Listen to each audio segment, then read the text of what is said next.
A Trump administration attempt to offer fossil fuels as a solution to climate change was subject to protest and walkouts on Monday at UN climate talks in Bonn. Representatives of the fossil fuel industry said they wanted to be part of the conversation and sat through intense questioning and heckling from media and protesters in the room.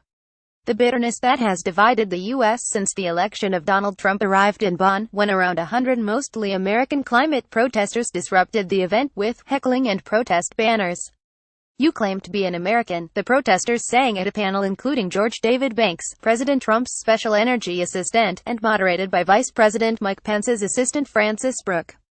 Natural gas, coal and nuclear companies were also represented.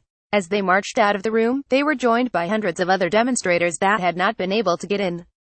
The panel sat quietly through the protest before launching into a defense of the role of various forms of fossil energy in climate mitigation, in front of a half-empty room.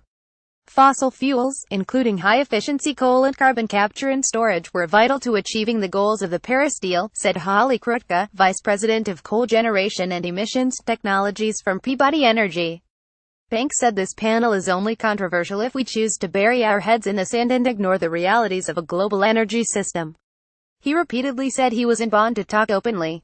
When asked later by Climate Home News if the administration held the policy that the 2°C, or 3.6°F warming target from the Paris deal needed to be avoided, he said, "I actually don't know that means."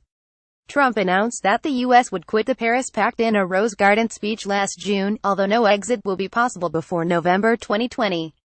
When pushed on their position on Trump's Paris withdrawal, two of the six panelists, the gas and nuclear representatives, said they disagreed. Krutka demurred. Barry Worthington, executive director of the U.S. Energy Association, said he agreed.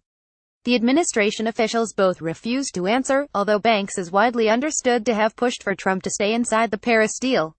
On the Paris deal, Banks said, "We're part of the United Nations Framework Convention on Climate Change and climate mitigation is an important goal of the U.S., but I don't think it's any surprise that economic prosperity is a higher priority."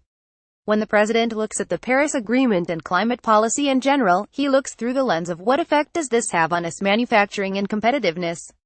Amos Hochstein, senior vice president of marketing at LNG company Tellurian, said he had served in the Obama administration. "I'm very proud of that. I disagree with a lot of people on this panel, but I'm here anyway, and if we really care about clean air and climate change, we have to stop siloing ourselves into communities where we only talk to ourselves." The reaction from within the conference in Bonn has been muted, with many trying to ignore the event.